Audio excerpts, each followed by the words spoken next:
have been received this morning from Deputies John Connolly and Senators Nicky Bradley. The agenda item for consideration this morning is the discussion on state-provided childcare places and early childcare matters, and this is resumed as we've had a number of sessions already. We are joined at the meeting by Ms Frances Byrne, Director of Policy, Advocacy and Campaigning in Early Childhood Ireland. Good morning.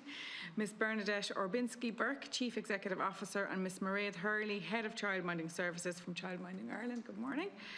And Ms Karen O'Sullivan, Chief Executive Officer, Cork County Childcare Committee, and Mrs Sumta O'Neill, County Childcare Manager from Wicklow Childcare Committee. Good morning. You're all very welcome to this meeting.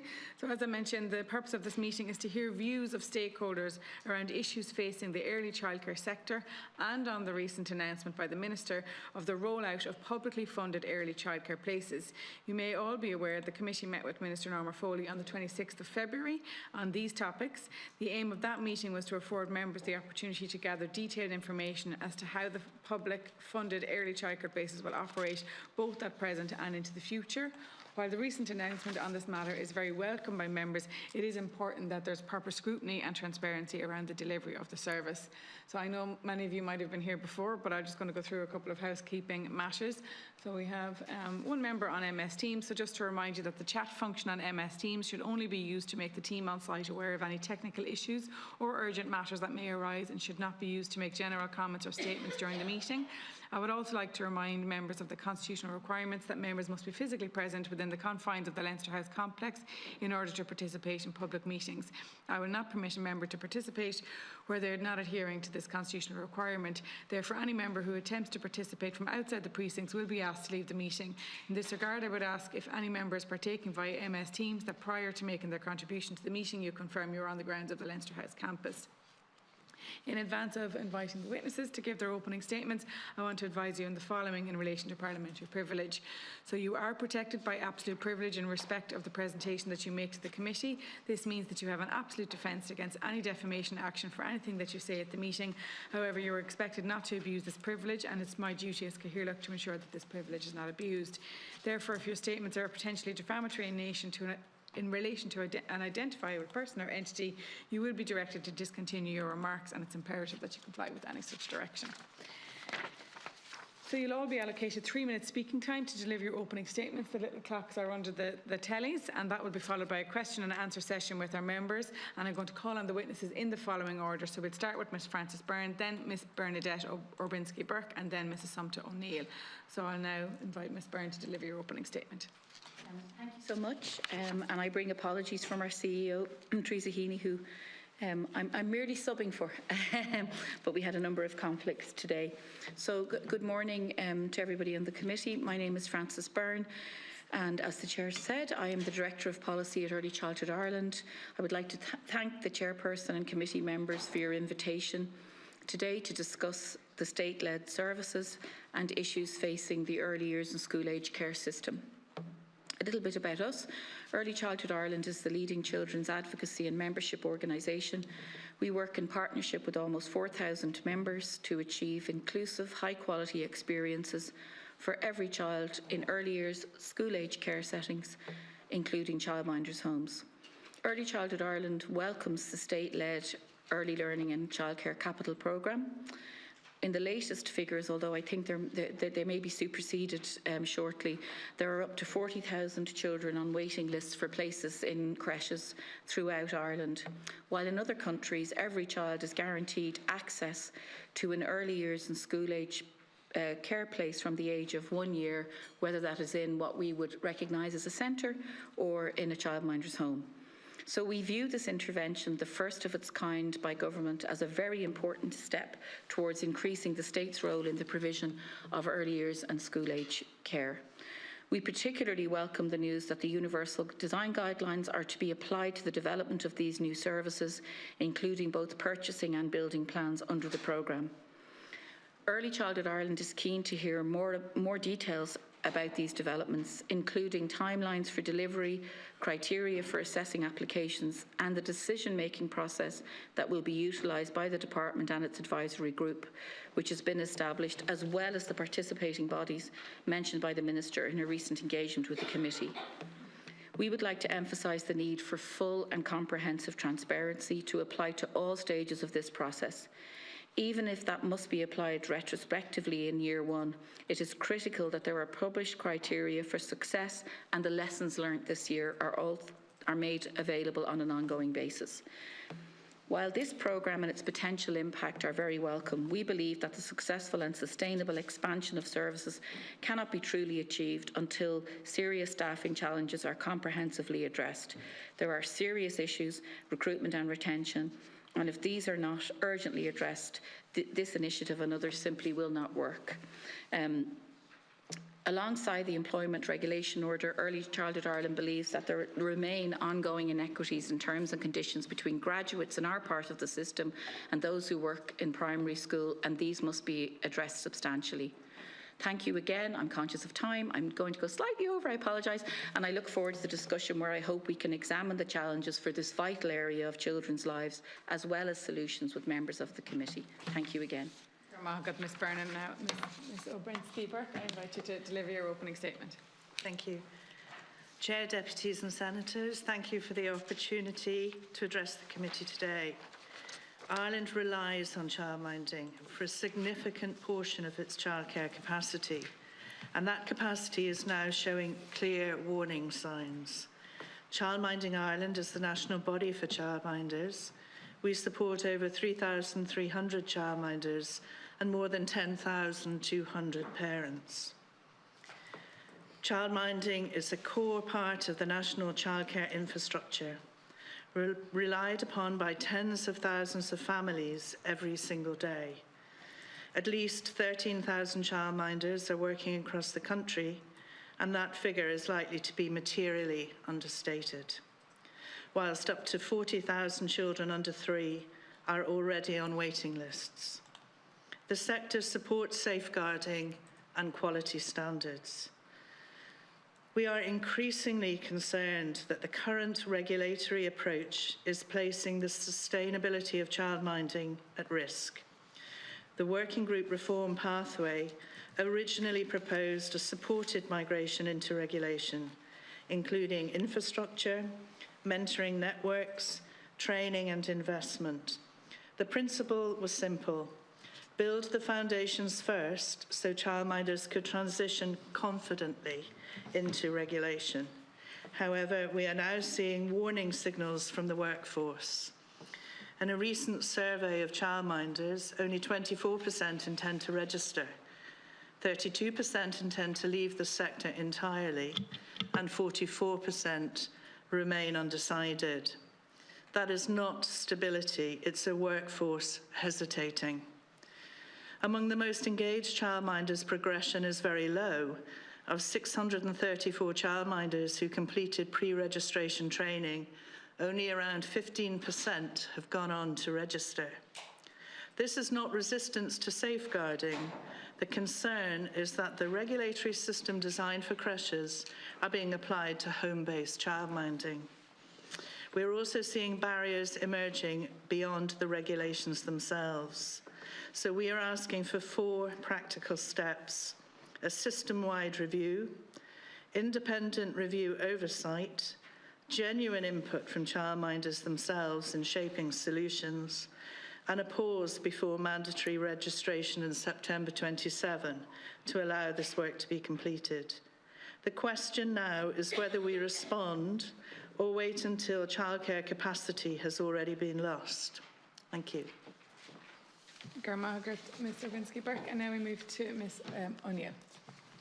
Chair, members of the committee, thank you for the opportunity given to Childcare Committees Ireland to join you today to discuss state-provided childcare places and other issues facing the early childcare sector.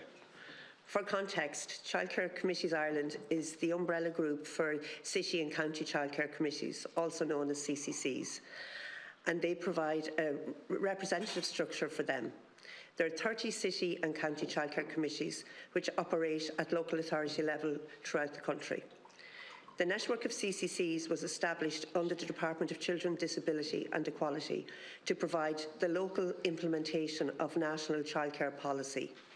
The CC's role is to act as the operational bridge between the department and the stakeholders concerned with the early learning and care and school-age childcare sector, including providers, potential providers, local agencies, parents and families. The CCCs provide the essential delivery and support mechanism at local level. In practical terms, CCCs help to translate national policy into quality services for children. Essentially, the CCCs are the state's local implementation partners, ensuring that childcare policy is delivered consistently, responsibly and in alignment with national objectives. The CCCs warmly welcome the development of state-led early learning and care through a capital programme. The programme will deliver additional places in areas of the highest need.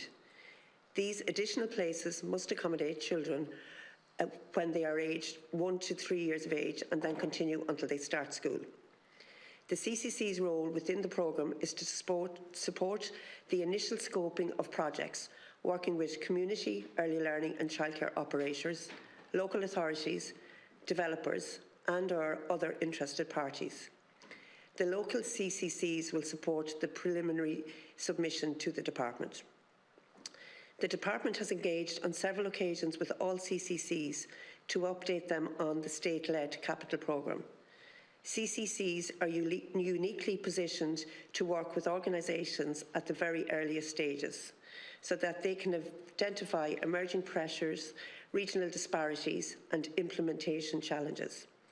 Where necessary, the department is engaging individually with CCCs in relation to specific projects. CCI acknowledges that despite increasing investments in the sector, there are still issues that impact on the delivery of childcare services. The predominant issue for both private and community childcare services is that of staff recruitment and retention. However, Ireland is not unusual in this, as it is an issue that is reflected in many other European countries. Thank you. So, members, it is proposed to publish the opening statements to the Oireachtais website. Is that agreed? Right. Before I call on members, I want to remind you that you all have 7 minutes speaking time, and this must include the response from the witnesses. And I will allow a brief second round of questioning if members indicate to me that they'd like to speak again, which no doubt I'm sure you will. So can I ask members when putting your questions that you ensure to strictly adhere to the agenda topic under consideration at this meeting and to direct your questions to the witnesses you wish to respond. I'll now call on members in accordance with the speaking rota circulated. And again, if you're speaking via Teams, just confirm you're on the Leinster House campus. So the first 4 members to speak are Deputy Aisling Dempsey, Deputy Rory O'Murcu. I think we might have a swap then, and then Senator Sharon Keoghan. So we'll start off with Deputy Aisling Dempsey. Thank you, Caoimhe, and thank you to all the witnesses for being here today. Ms Byrne, if I could start with you, please. You mentioned in your opening statement that in many countries the children have a guaranteed place once they turn 1. And I just wondered, what are other countries doing that we mightn't be doing here? If you can answer that we could be doing here to help parents stay at home until our children are 1. Thank you so much for the question, Deputy Dempsey. I was smiling because I'm conscious of time. So the short answer, is that I suppose they're investing about 4 times more than we are. So even though the last government, and it was so welcome, reached the threshold of €1 billion and did so 5 years early, we're still lagging behind. We're at €1.4 billion. That's coming up to about not quite even 1% of GDP. Sweden and others would spend 1.9%. So that's the short answer. I suppose there's also cultural differences, historical differences, and the provision of early years and school-age care, and indeed what you're referring to, the first year of a children's life.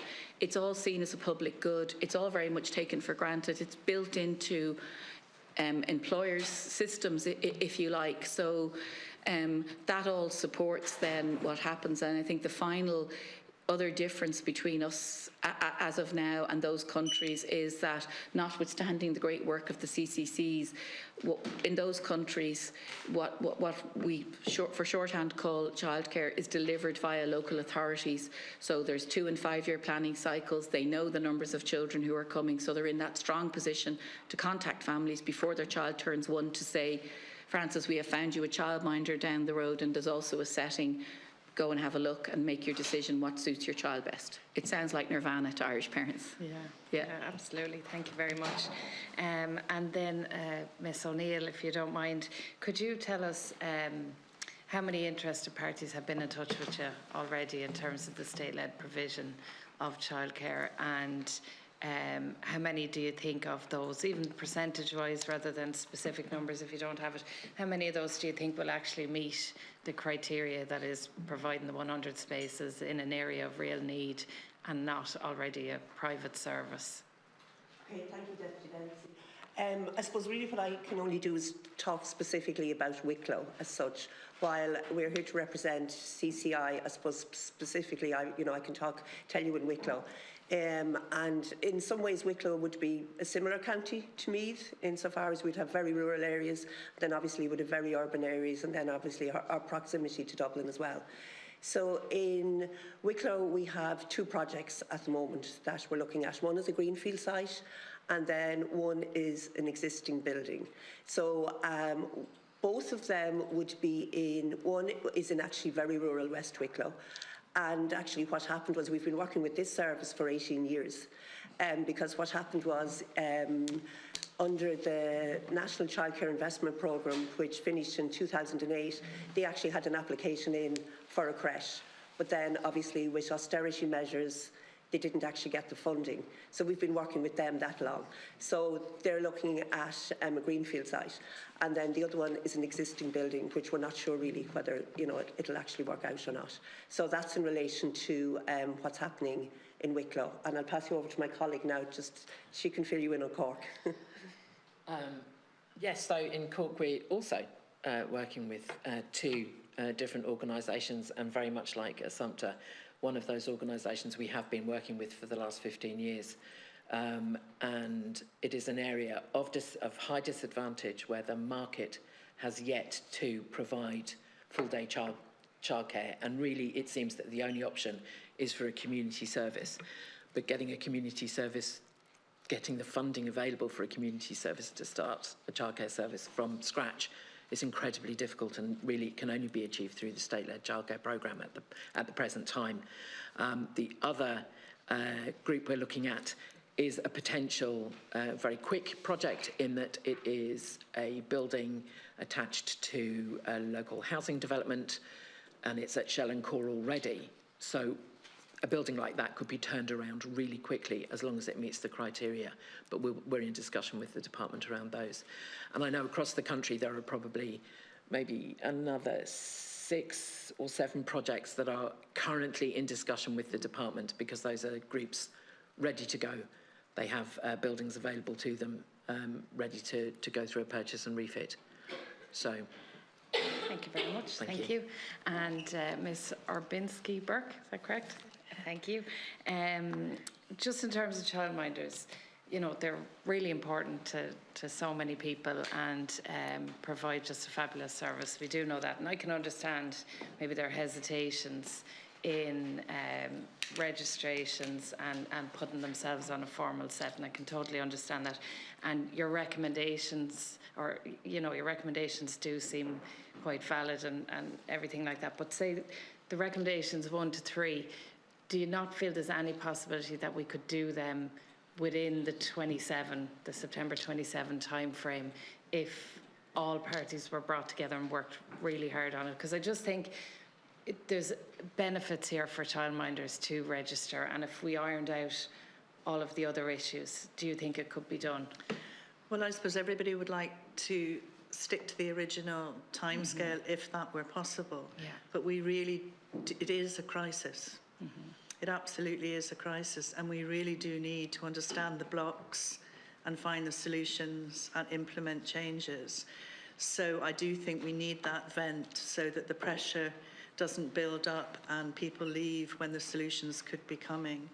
And we do know that childminders are leaving every single day. They're not waiting for September 27. So it's difficult to communicate appropriately to all of you just how many childminders are not engaging in the system. We know that, and I'm sure the numbers have maybe moved marginally, but 634 childminders did the pre-registration course. And you would think they are the early adopters, they're open to it, they're looking to do it. Unfortunately, only about 14–15% of those then went on to register. So they don't see themselves in what they're perceiving as the new system. And, you know, they are the most enthusiastic childminders coming forward to embrace it. So we're 18 months into a 3-year transition period, and I think only about 88 new childminders have joined the register in that time. So 40,000 on a waiting list and another workforce in crisis. Margaret, Ms. Burke. Now we might move to Deputy Rory O'Marca.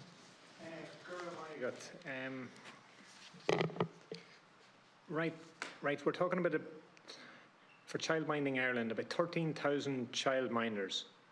Right, and at this point, how many are registered with TUSLA? 162. 162. And around 70 of those were already registered before the September 24 regulations came into place.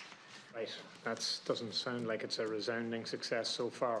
Not yet. No, but right, and then 24% of the recent survey, right, 24% intend to register, 32% intend to leave the sector entirely. You've already said there are many leaving the sector as we speak, and then 44% remain undecided. Yeah. Right, and then you said of the 634 who had even completed the pre-registration, right, that was the 15% who had gone on to register. Yeah. Right, well, let those figures speak for themselves. This is an abject, absolute disaster. And look, we've all spoken to childminders that just say they don't see this going to work for them. They see it as being too difficult to achieve. You know, look, we all know people have come up with solutions in relation to childminding that has involved a huge level of ad hocery. And right, we all want to see a framework and a protection, you know, not only for the children, but also for those who work in it. But this is... We believe it is solvable. We really do. It takes will and it takes energy and it will take funding and also, but we do believe it can, the solutions are there. There's always a solution, but you're after saying it right. So what does will and what does funding like, and what do you need to do and who needs to do it, which is a fairly obvious one. If I may interject, we really need to start with what quality childminding is. Yeah. That's the issue. You know, it's a misfit. So if we start with what that is and we quality assure that, that's where we need to start. Right. Well, right, so that's, quality assurance, and we all realise what we're signing up to and what works. But then, if you're talking about, we're well away from that, what needs to happen, and what needs to happen at a governmental level to ensure that we don't have what looks to me like a disaster that has already started?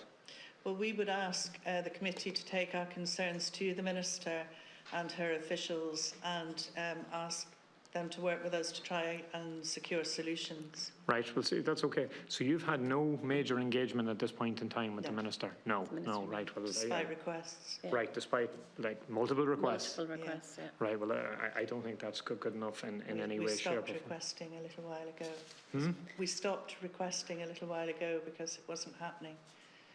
Right. So therefore the Minister's not dealing with you as you're dealing with a disaster. And look, we all know the issue, like many of us as TDs and senators and here elected reps of all sorts who are contacted by people who are obviously, you know, you don't go to a TD in relation to the fact that you can't get a childmind in place unless you're dealing with a disaster and you've actually just hit that many brick walls. Okay, and then, right, what do your proposals look like at this point in time as opposed to what the government is attempting to do? Well, we know that the department are talking about a review of the regulations, and we're lobbying to have a review of the entire childminding system because we're concerned that it might become about compliance with regulation rather than is it retaining childminders, is it good for recruiting childminders? You know, we need to look at the holistic position. I know there are various other reviews coming up, say, for example, on the NCS, and we have been told that there's an opportunity for Childminding Ireland to take part in that on behalf of childminders, but we really feel you need everything in the one place, that the review should cover all that. So that would be you tagging along to an NCS review, but on some level you're not worried once you have a facility for a review in relation to childminding, but it has to be. Everything to be in the one review. Yeah. But we need something that's comprehensive. Yeah. And in fairness, it's very hard to put a review together if you're not actually talking to yourselves who know the ins and outs and are obviously conversing directly with multiple people who are involved in childminding and have been for many years, many of whom are actually exiting at this point in time. Well, Mairead's a former childminder and speaks to them every single day. Yeah. So. And so, well, here, I'm going You know, to and guess. I can just quote it, like a typical email that I receive like on a regular basis. Hi Mairead, I just want to let you know I'm not going to proceed with childminding due to the new regulations. I think they're very unfair to people who've provided a service that was working perfectly for the majority of childminders. Why fix something that's not broken? That's from a childminder with 15 years experience, has always been Garda vetted, first aid trained, child safeguarding trained, and signed up to child safeguarding and safety declaration. These are the people we're losing. So you're getting your calls or emails constantly in relation to that from people who have done the apps, have gone through the X, Y, and Z in relation to due diligence, have no issue in relation to that, but they just see that what's coming down to them as regards compliance without meeting them halfway is going to put their lights out. Yeah, they don't see themselves in the system. They don't recognise it. And again, it comes back to my first point. We didn't start with what does quality childminding look. That needs to be established first and recognised on its own 2 feet, and then apply, well, how do we go about quality assuring that? Because not everybody should be childminding. This is about safeguarding as well. No, I understand that, and there's none of us don't understand the importance that goes with child safeguarding. But what you're saying is the minister has started in the wrong place here, and in the sense of, and I understand that, the system nearly always puts in rules and regs in relation to compliance, and that's fine, but we haven't actually created the framework in which we then have to put those rules around. So we have just put a set of rules that are fairly arbitrary at this point in time, and the only thing that we have told those people who have worked for many, many years in childminding is, there's no space for you here. This is not going to work for you. And therefore, we're telling parents that they will have even less access to childcare into the future. Yeah, even though the intended was that parents would be able to access some kind of subsidy, that was the intention, but it has completely backfired. It's going to be the opposite. There's going to be less places available. Yeah, not only are we not delivering affordable childcare, we're actually getting rid of those that have been involved. Well, look, Chair, I think we obviously have to get that in front of the Minister as soon as possible. I don't think it's okay in any way, shape or form that she hasn't met Childminding Ireland, and I think we need to make sure that we arrest what is a complete disaster in relation to parents and childminders. Thank you. Margaret, Deputy, and now we move to Deputy Grace Boland. You're all very welcome here today. I'm actually very interested in the work of the childcare committees. Would each of you periodically report to the department, so say on a quarterly basis, give data updates to the department? I'll take this one. Yes, Deputy Boland. So essentially, the department provide us with the local implementation planners on an annual basis, and that's what we are funded to deliver. And then we would report we collate data on all of those actions, and we report them back through a system organised by Pobble to the department. But at any point, the department can reach out to us if they wanted facts and figures around for instance, how many childminders we've engaged with, or how many services have come forward around the state-led childcare. They can request that information from us. We have a small national representatives group who will then collate all of those figures from the 30 and deliver those to the department at any time it's requested. So just so I'm clear, you do it on an annual basis and then on an ad hoc basis? We can do it on. We've gone to half yearly. We've gone to half. It used to be quarterly. It's now half yearly reporting, and on an annual basis, and then on an ad hoc basis as required. Yeah. And there's a system to do that? Yes, absolutely. Solution. Yeah. And so, in terms of the forward planning unit in the Department of Children and Equality, has there been additional asks in relation to data since that unit was set up? I'll take that one. Take that one. Because I work quite closely with the forward planning unit. Yes, we did a piece of work. CCCs did a piece of work, I think it was in the autumn, and it was around looking at how many childcare facilities had been built under the 2001 planning guidelines. And then, where possible, we were asked to identify what was actually operational. So that was done for each CCC area. So the whole and of the have they country. become new data requirements for your half-yearly reports? Not yet. No, not yet. But I assume they will be. Possibly, yes. It was. We were asked for it in the autumn, and I know it's in with the forward planning unit, and they're actually they're looking at it at the moment. And then in terms of the waiting list numbers, I'm just really curious as to how they're arrived at, because I've seen various different figures. So could you explain to me what the formula is for coming up with children on waiting lists? I think it varies. I suppose my thinking is, while my colleagues here have said about 40,000 children on waiting lists, some children could be on 2, 3, 4, 5 waiting lists. 18 in Dublin. Absolutely, yes. Yes. So I think that can happen. And equally, there are children like my own who never were on a waiting list because now childcare providers were taking a waiting list. Yes. They weren't taking additional names. So the data, I do have serious question marks over the data. Yes, and I think it is something that does need to be looked at in greater detail. And I suppose, would you like to see parents registering with the childcare committee so that we would actually have some accurate data? That possibly could be certainly a way of actually doing it. And I suppose I know with the forward planning unit, what they're doing at the moment is they're looking at the figures in relation to where the children are, and then they're looking at the supply, so trying to match that. So there is a piece of work being done there. And I suppose it's very important to do that you have accurate figures in relation to the demand. And as I said, I would certainly have question marks over the accuracy of figures. Yes.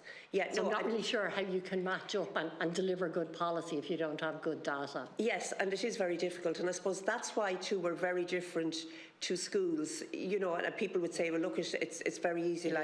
Schools, education have a forward planning unit, they're able to do it.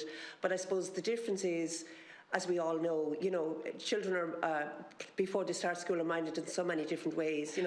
Parents may take a career break. There could be informal, there could be families, it could be childminders, it could be in registered creches. So it's just, I suppose, it's so varied. And the childcare committees would have no objection to parents registering their interest for childcare with the childcare committees if there was a technical solution, an easy way to do that. Well, I suppose my thinking is, if the department asks us to do that, certainly, of course, we will do it. We will definitely do it. I'm just conscious of my time. Okay. I know the department has compiled data on a local basis as to what it understands is demand versus childcare delivery. But it is telling us that data is commercially sensitive. Now, I really struggle with how a department can say data is commercially sensitive when we're relying on private and public providers to supply childcare, and we know that we have a huge lack of childcare. Ms. Byrne, would you like to see that data published so that providers and childminders in the area could understand what the demand is and try and match that to delivery? So I missed the beginning. Which is the bit that the department said was sensitive? All of it. They won't release the areas of highest demand. Oh, I beg your pardon. I understand. Yeah, so we rely on the annual sector profile. It's called, very insidery, but that's what it's called. So all the data that is reported is self-reported data, which is fair enough. It's providers absolutely telling the truth. Mm-hmm. I have this number of children on the waiting list, and then there's an availability of places, but there's no match-up between that. So I totally accept your point about, this is a very long way of saying, yes, I agree. Yeah. We certainly would agree. And I don't understand the commercial sensitivity. No, the state. Why is the state saying the state is investing? Well, the state is investing so much that it's all become a bit blurred. So technically, we still have 70-odd% in private hands, but a good portion of those settings are etchy only, so every penny that's going in is state provided. But of course they're owned by somebody. I'm not arguing with the legalities. But we know we need more childcare But places. look, our Early Childhood Ireland believes much better to shine a light and solve problems than, you know, we should know where we stand. And I suppose we want the government to increase spending, and we want more transparency about that spending, because it can only support it. So absolutely yes. And in the few seconds I have remaining, you mentioned that there are areas like my own North County Dublin, Balbriggan, where there's a huge lack of community childcare services. And how do the childcare committees go about supporting communities to set these up? It can happen in different ways. So a community group may come to us and say we want a childcare service, and then we would go about supporting them around things like market surveys. Where that doesn't happen, I don't think a lot of people realise the ability to set these up. Yeah, but ultimately it comes down to funding, because the difficulty is setting up a childcare service from scratch costs a lot of money. So if the funding isn't available, that's where the barriers have been up until now. And now we'll go to Senator Sharon Keoghan. Thank you, Chair, and thank you, witnesses, for coming in this morning. Just in relation to Ireland, we have the 0.3% of our GDP. The lowest actually in Europe is spent on early childcare education in this country, and that is what the problem is here in Ireland. Also, I see we're highly reliant on it's for profit, it's private services, and we're one of the countries that highly relies on that model to provide our early child care services. And until we provide public and not for profit model childcare, early childcare learning facilities, possibly within with the childcare sector that's there, or within the local authorities, we're not going to get really anywhere here in Ireland. The model that's currently there at this moment is not working. We can see there's 40,000 children there on waiting lists, and that's basically for children over the age of 2.5, and there's no legal entitlement for any child in this country to have childcare under that age. And I think that's where the difficulty is trying to get away. And I know that the childminders and the creches in this country won't want to hear this, but until we sort of get away from that for-profit private service, we're going to continue to have these problems within the childcare sector. There's huge issues within every childcare service in this country, whether it be staff shortages, the high turnover, trying to recruit, and pay parity as well. You know, the people that are working in these services. So there are a couple of issues there that I've highlighted: the administrative burden, the duplication between Pobble and Tusla, you know, and that added stress that adds to the services that are there. So until we actually know what we really want for quality early childcare in this country, and that is specified and that is clarified, we're going to continue to have these problems within the childcare sector going forward. And even the level of education for staff within those environments and those settings as well, that needs to be clarified as well. We probably have one of the lowest in Europe when it comes to education in those settings. So my question is, how do we fix it all? And do you prefer? Would you be more favourable, I suppose, to the model of the not-for-profit model, or the public services, the community childcare facilities that could be provided? Would you be more in favour of that type of model? Who's that question to, Senator Keoghan? To any of them. They're all. It can be the City and County Childcare. It can be the Childminding Ireland. It can be to any of those witnesses. Yeah. Do the witnesses want to indicate? Well, I start. Yeah, lovely. Sorry, thank you, Deputy. I wouldn't disagree with you around the profit and the community provision. Investment is even across the board mostly, although community services do get more investment in things like building blocks, and certainly the state-led childcare is only for community services. But equally, community services are not without issue. So you're reliant on voluntary boards of management to run a service, to employ people, to have all of those HR responsibilities. And I know from the Childcare Committee's perspective, we spend a lot of time. I have 88 community services down in County Cork, and I would spend, and my staff team would spend a lot of time supporting those services with the general governance of and the difficulties of running a childcare service. So it needs very careful consideration if we are to move away from what is now a majority for-profit-led childcare sector. Thank you. But do you think we're too heavily reliant on that, on that for-profit model, private service model in this country? I would struggle to say that we're too reliant on it, because without it we wouldn't have childcare. So we have to. So it's a. How many? So catch-22. I mean, it is a catch-22, but nevertheless, those community childcare, let's say even a local authority model, doesn't it? It doesn't matter. It doesn't matter. It's just that non-for-profit element. Could that be more financially sustainable with better pay parity than what we currently have at this moment in time? I might just interject here. Ms. Byrne also wants to come in. Sure. Okay. Yeah. We'll give her a chance. Yeah. No, work away. Thank you for the question, Senator Keoghan. It's the question of the day. It's the question that, without trying to sound like too much, I don't have enough of a life, but it's the question that keeps me awake at night.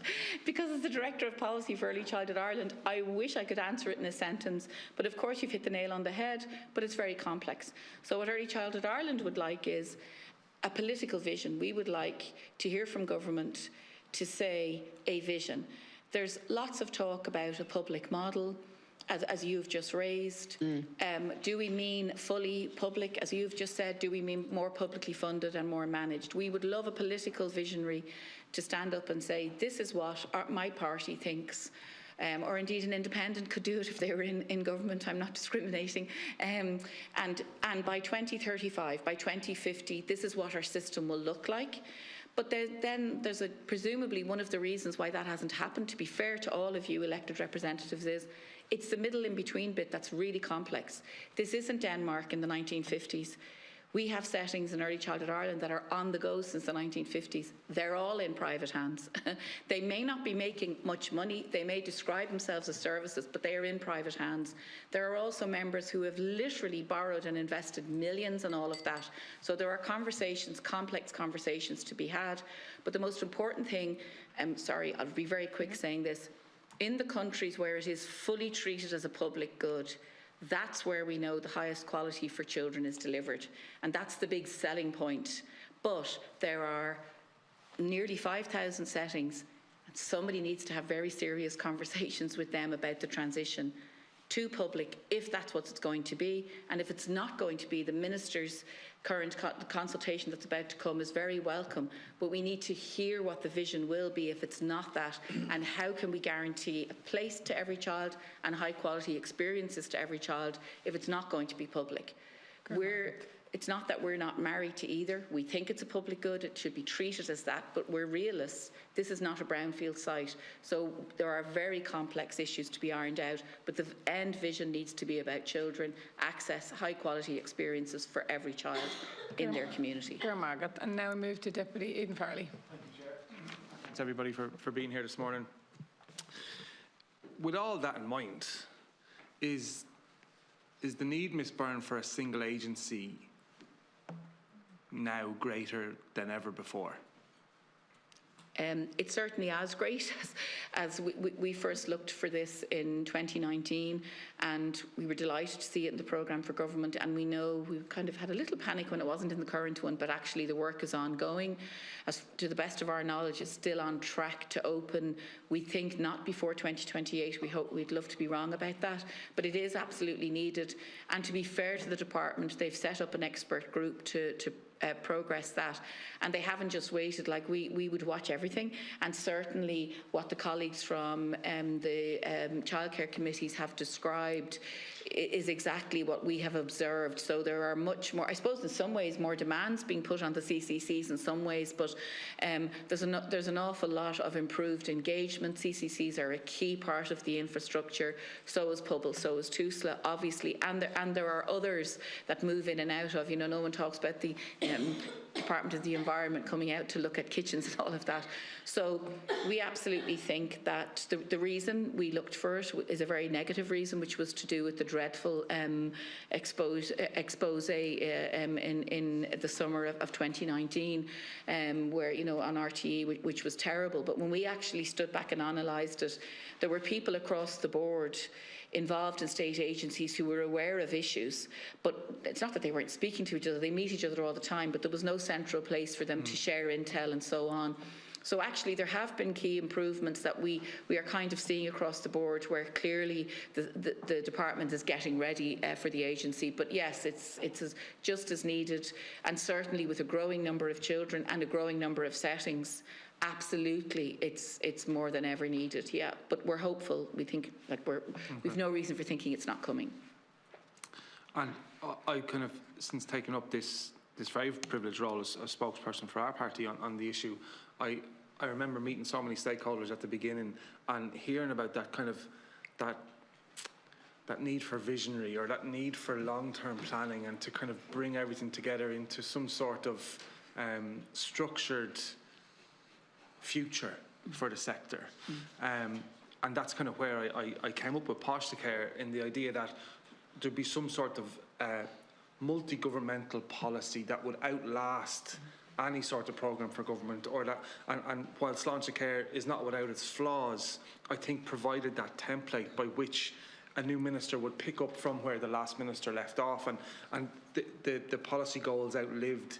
Do you think there's an appetite for that within the sector? Do you think there's a possibility for that within the sector, or a need for it at all? So there's divided views. There's people who are very concerned about, indeed, as I've spoken before, the etchy-onlys, where everything is, they're fully regulated and every single penny is going in. People are still very concerned about, well, this is my setting, often attached to somebody's home.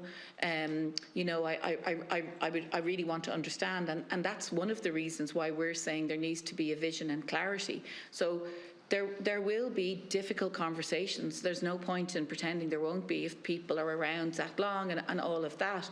So it's very hard to gauge what the level of opposition is. That's not really what I want to say, but I'm conscious of time as well. So I think in a longer conversation, we could all probably predict the issues that would come up for providers. On the political side, if I might be so bold, it's our job to analyse everything that everybody in this room and your parties and individuals are saying. And as you know, we have said this to you and we've said it in public, we absolutely support the idea of Childcare. When we analyse the policies from the parties who are in government and not in government at the moment, and even before the last election, there was very little between the parties when you look at our area. And you're absolutely right, it won't happen in one government. I mean, unless something amazing happens, that would be brilliant, but it's not going to happen realistically. And it would be quite disrespectful of the current system of providers that they wouldn't be consulted. They need to be consulted. We hope that Ministers Foley's Shaping the Future is going to bring in some of these issues. One final thing I will say, it is complex and things are in private hands, and that's very off-putting for the state or politicians to kind of go, oh God, I really don't, I'm nervous about going near that. But actually, there's a very nice side to that, which we don't see in other countries, which is we have this accidental diversity. So I tell the story all the time. You've certainly heard it before, Deputy. I live in a small estate in Dublin 15. There's 3 Montessoris in my estate. They're all quite different. For parents, they're not, but I poke my nose and look at their inspection reports. Similarly, around the country, not outside Dublin, in big areas and small areas, we have that diversity and we have that community contact. So if you go into where all 1-year-olds are in Denmark, no matter if they're in the heart of Copenhagen or in rural Denmark, the setting for 1 to 3-year-olds looks the same. The setting for 3 to 6-year-olds looks the same. We don't have that. We've great diversity, and we should be trying to hold on to that because families really like it, and it's very good for children. So there's a place for well, there isn't a place in terms of, if only there was, but philosophically there's a place for every child and whatever is going on in their lives and that close contact. So we just need to be careful about that in what what the alternative we create. That's why the consultation with providers is so important, and of course with parents and families. Just with the minute that I have, if anyone else would like to come in on policy or... I suppose I just want to say in relation to the consultations that are taking place, the CCCs will be facilitating those consultations throughout the country. I think we have approximately 50 of them 51. Taking place, 51, between the 20th and the 30th of April. And we would encourage all parents and providers and interested parties to actually attend those consultations, which we will be facilitating. And I know there is a very big media campaign about to start in relation to that. Is that they're in person only, those consultations? There is going to be in person only ones, and then there's also going to be some that are online. Okay, okay. That's really great. Thanks, Chair. Thank you. Deputy Charles Ward. I want to thank you all for coming in today. So I'm aware of the time, so I'm just going to go straight into it. So where we're dealing with community childcare facilities, particularly where we are in Donegal, I am engaging with a lot of them because we have a defective concrete crisis going on in there. And we have 25 officially affected at the moment. And we have a lot more coming forward. But there's an apprehension of coming forward because your child is coming into a building that's structurally unsafe. And when you're engaging with the providers, you're engaging with them, and you can feel the frustration, not only that they're in a substandard building, but it's also the fact is that they feel they're being taken for granted. So, for example, when they're coming in and they're highly educated, highly motivated, and they're really providing an essential service for the community, but the issue is that they feel unwanted. They feel taken for granted. And this is what the problem is with retention of services, is they're looking elsewhere constantly. And that's why you have this gap. I'm just going to run by you a number. The childcare facility that my children went to in Drumkeen, and then there's another one in Balbafay. These childcare facilities 15 years ago had a waiting list of 34 people. I've done the maths. And now each one of these facilities are into the hundreds. There's waiting lists of 100. Even if we built a new building tomorrow in each community, there isn't enough childcare facilities for them. There isn't enough people to provide the services. And I'm going to ask you this now. What do you believe is the fix to retaining services, to retaining these childcare providers? What is the service? What do we need to do? Any of you?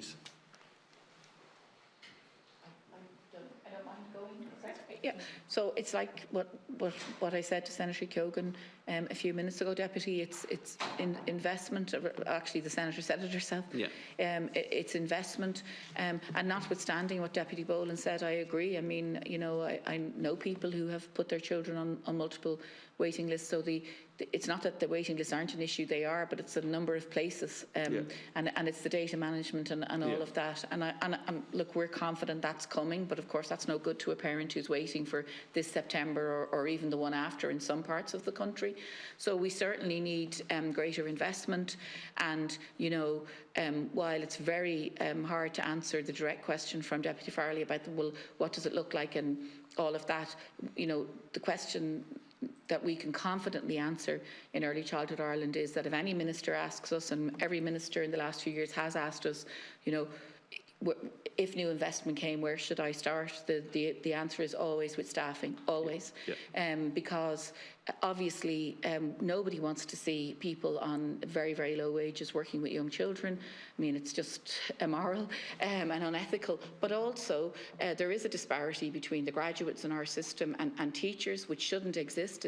It's kind of ludicrous. But also we know from all the evidence internationally, it's not that there's a kind of a magic thing, but it absolutely is a big indicator of sustainability of relationship with children, because staff stay. We have a 24% staff turnover. That speaks to quality, and qualifications speak to quality as well. So staffing is the first thing where we would start always. Yeah.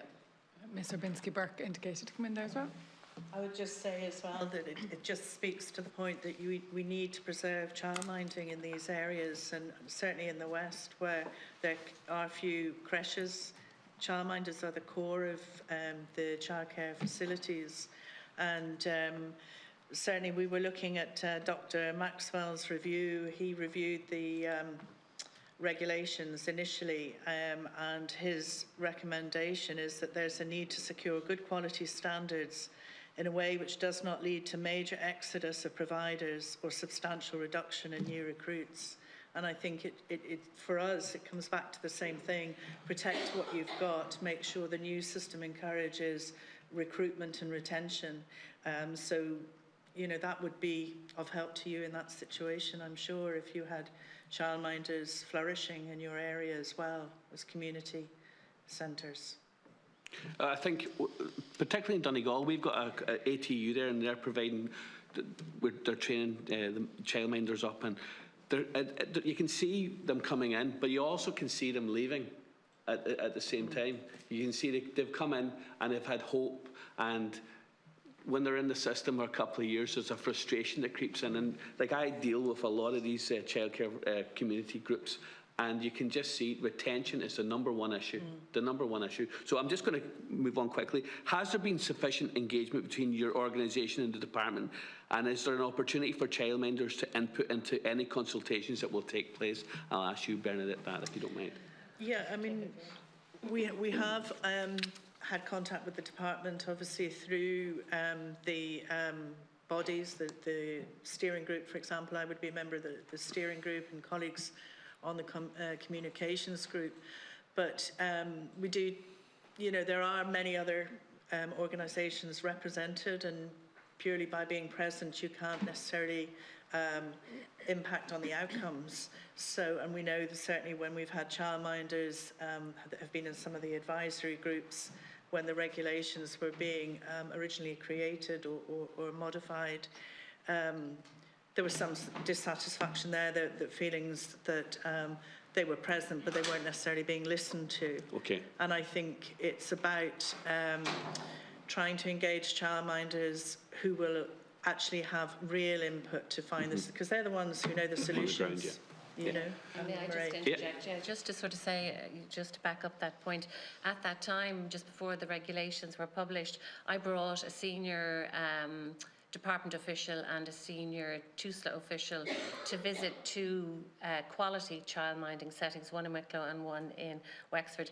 Both officials were blown away by the standard, which I knew they would be, because I knew how good, there's so many great childminders. Both those childminders are not continuing as a direct result of this. That's the reality. Thank you. Gura Mahagat, and now we move to Senator Mike Kennelly. Thank you, Chair, and indeed welcome to the witnesses here this morning. And sorry if I'm my contribution will be overlapped or whatever. I was in the Senate earlier on, so I couldn't leave. And I just I suppose my question this morning is basically on a reflection of the Childminding Ireland statement, Ms. Burke. So I suppose really on the 4th of December I raised a debate in the Senate on the childcare provision and the new regulations and the growing concerns of home-based childcare providers in light of the new childminding regulations. Over recent months, many childminders have contacted me expressing anxiety about the future of their work that is essential to families across the country. If even a fraction of these providers leave, the impact on parents, especially in rural areas, will be significant. Flexibility, continuity of care and affordable home-based options could all be reduced at a time when families can least afford it. Childminders are calling for proportionate, childminding-specific regulation that reflects the unique nature of care in the home. They are seeking clearer pathways for GARDA vetting for all necessary adults, stronger financial supports to help with compliance costs, and protection of their privacy, particularly around the publication of home addresses. And it's very important that I stated that day, and what I was calling for, the 3-year transition period is welcome, and it has been welcomed. But it must be accompanied by a robust and mid-transition review. Now, I called for that last December. And it's, you know, when I was going through your statement there, and you mentioned that only 24% intend to register, 32% intend to leave the sector entirely, and 44% remain undecided. And on the flip side of it, your needs and your asks was a system-wide review. Yeah. You know, so specifically, I suppose, look, we're nearly halfway into it, and it looks like we're going. It looks like we're going nowhere. I'll be honest. Yeah. And again, look, you are requesting a pause before mandatory registration in 2027.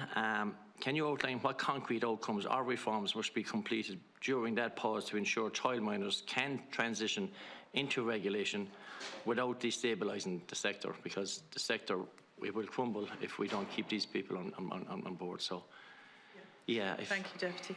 Well, as you'll notice, we've asked for an independent review, and we want it to be a review of the whole system, and depending on the recommendations that review would make, I think we would obviously need to be led by that. However, we do have a number of different barriers that we feel are already very evident. My colleague Mairead maybe want to speak to the emergency.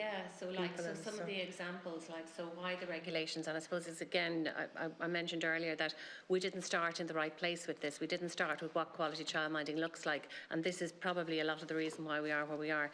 But examples say the legal classification under Regulation 3, a childminding service shall be prescribed as an early years service. This means in law, childminding is classified in the same category as centre-based early years service. As a result, any future measures or requirements that apply to early years providers in centre-based settings could equally be legally applied to childminders. The emergency cover, the regulation requires that a person must be available at all times to provide emergency cover. There's no volunteer that is available at all times for childminders to call upon.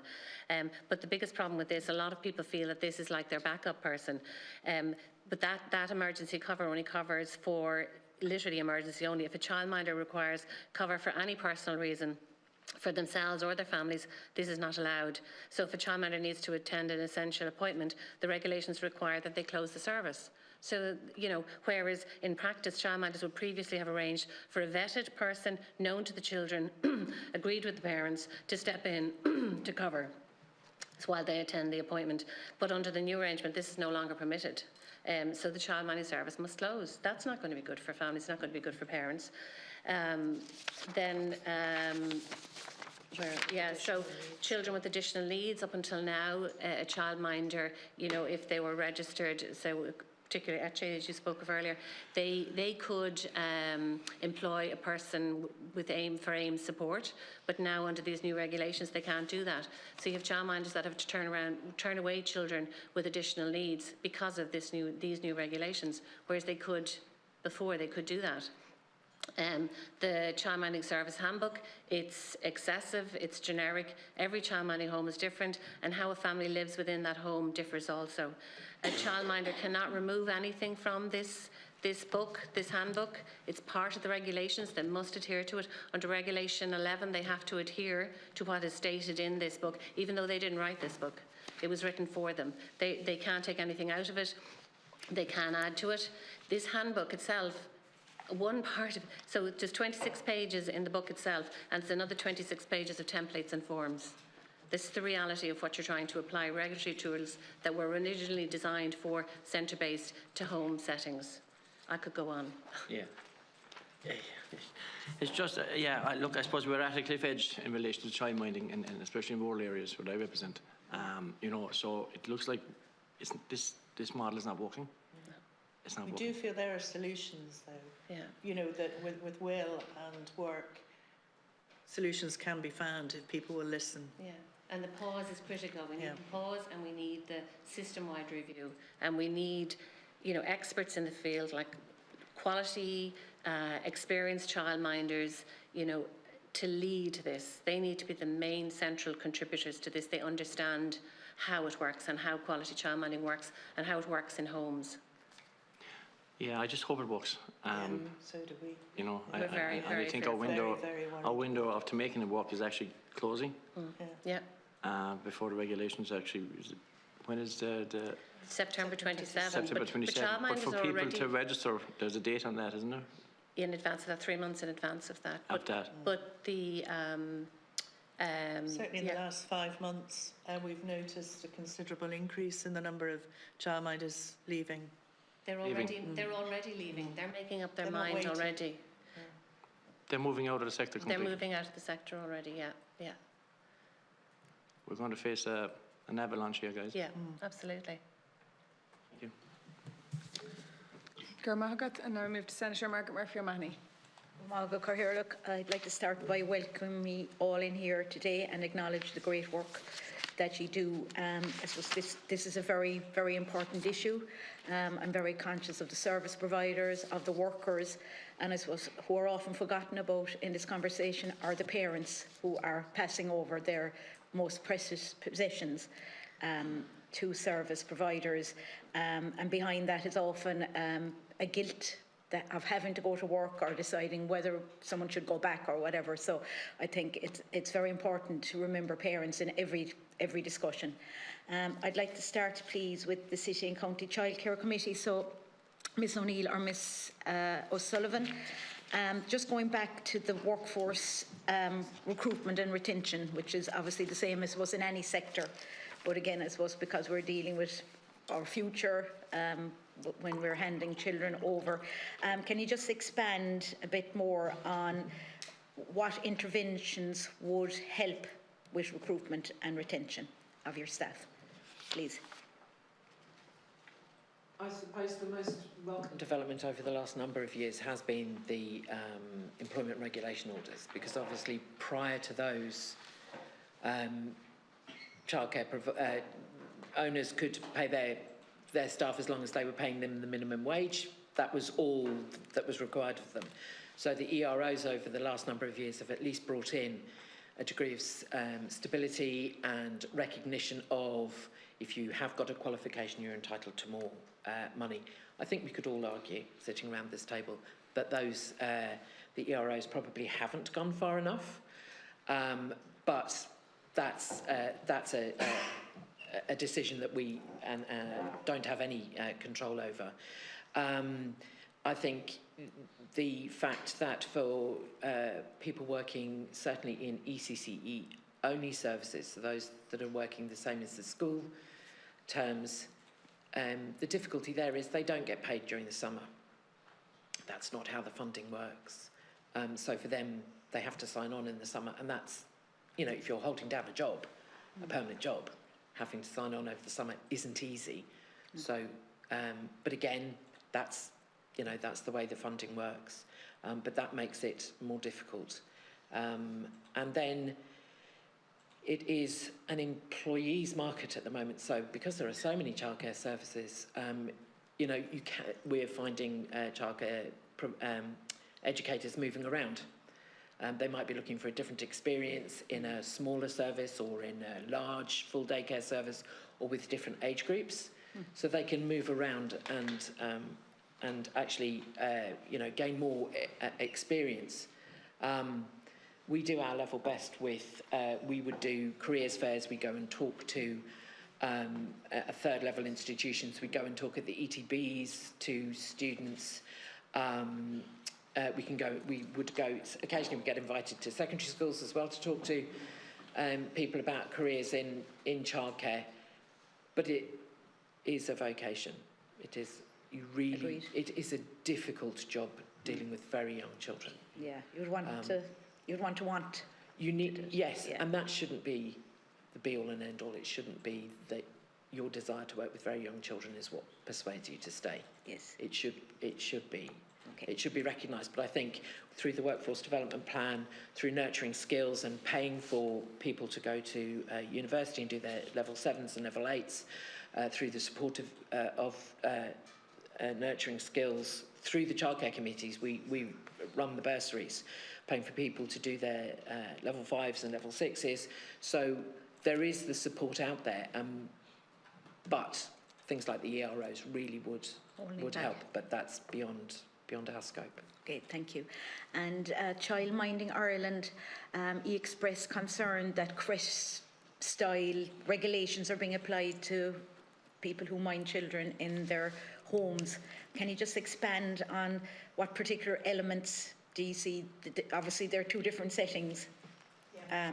So if you could just expand on, the current regulatory model, what poses the greatest risk there, please? I suppose, like as I spoke about the handbook, that's just an example of it. Another one is risk assessments. They're not realistic for everyday childminding. What childminders are telling us, if they have to risk assess an outing, for example. I spoke to a childminder last week and she was saying, I am not going to go to the local park, pay in on a Saturday in my time off and my family to risk assess this, have a written assessment, then to go again the following week. I'm just not going to go. Okay. It's going to have a real practical impact on childminding. I mean, childminding, quality childminding, it's warm, it's welcoming. These regulations don't support that.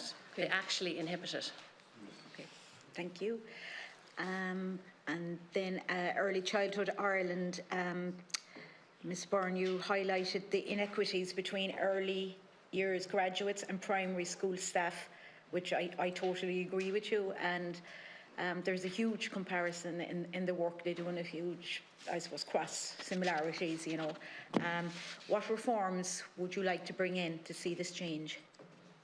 Well, we would certainly like to see a government, this one ideally, naming a date to have pay parity between, as you've just put it so well, Senator, between, we have literally there are ATU, my own alma mater, GCU, where there are literally graduates coming out, and because they're working with one set of children, they're turning that way. They're getting 42,000 a year, quite rightly. Teachers, yeah. Of course, they're getting, maternity leave guaranteed. They're getting sick leave guaranteed. They're, above the statutory thresholds. All of that needs to happen. It's, very, very important, and their counterparts are turning the other way and going into work with younger children. And as Karen has said, based on the ERO, they'd be getting 21,000 a year if they're lucky when they walk through the door. That's not fair. They're both equally professionals. They've both spent the same amount of time in university. And to be fair to the Department of Children, to be very fair to them, the department has done a lot of work to bring qualifications on the early years side really up to standard, is not doing it justice. Yeah. And many of them were, but all of them now, it's really good. So we can confidently say this is like with like, this is not apples and oranges. Good. Literally the only difference is the type of setting and the ages of children. Yeah. So we would like a government to name the date to bring over the course of maybe 2 or 3 budgets pay parity between graduates in settings, and build up, as Karen has said, the ERO. It's not enough, notwithstanding the hard work of the trade union and the employers' body. It needs to be improved, and it's just undermining confidence, it's undermining career paths, and that's not good for children at all. Yeah, it passes on, doesn't it? They pick up on things. Yeah. Thank you, Ms. Margaret. Now we go to Deputy Clerk Ryan. Margaret, thank you all for coming in this morning and for your opening statements. Just to the county and city childcare committees first. In terms of childminding, you now have a person in each of your committees that is there to support childminders with the registration, with TUSLA and all of that, and they're in every county and city, I presume. Are you concerned in any way in terms of the work that you have in hand in relation to supporting childminders, given, if you take everything out of it, if you know nothing about childminding, if you have no interest in childminding and you're not across any of it, if you just look at the fact that as per the end of 2025, 150, and there was a number that had already registered, have signed up and registered with TUSA out of 14,000 childminders, and that's probably, you know, an underestimate. If you take everything away and just look at that, there is an issue in terms of childminders not registering. And whatever the reason, it needs to be sorted out, and it needs to be sorted out quickly because the figure is stark. So what kind of feedback are you getting on that element of it? Certainly in Cork, we all have a childminding development officer, and they're responsible for rolling out the pre-registration training programme, which all childminders have to undertake before registering with TUSLA. And it is exactly as it says on the tin, it is a pre-registration training programme, so it takes them through all of the regulations and the registration process, and goes into detail about running a child minding service. The difficulty is that there is still a lack of awareness among some childminders that the regulations even exist. I know that there is a communications plan. There is a communications planned for raising that awareness and bringing that awareness to childminders. Childminders are going through the pre-registration training programme. So, for instance, we had one recently down in Castletown Bay. It was a really good turnout. But I suppose there is a tendency for people to wait until nearer the deadline before making those final decisions. That's what we're finding anyway. And they may be taking that time to make sure that their service will meet the regulations, that they're doing everything in the right way, and they're taking their time. My big concern is that if we are to get even the smallest estimate of childminders, say 2,500 childminders, over the line by September 2027, we would have to be working morning, noon and night to do so, because of the pre-registration training taking time, and we can only take so many at once. We do them online, we do them in person. My CMDO travelled down to the deepest, darkest West Cork to deliver in-person training. Okay. But we are going to be coming up against a hard border of not being able to deliver potentially pre-registration training in time should everyone come forward all at once, and that sort of delay of, well, we've got until September 2027, so I don't need to do it now. And are you getting any feedback in terms of those childminders that do the pre-registration and then don't actually register? Because clearly there's a gap there.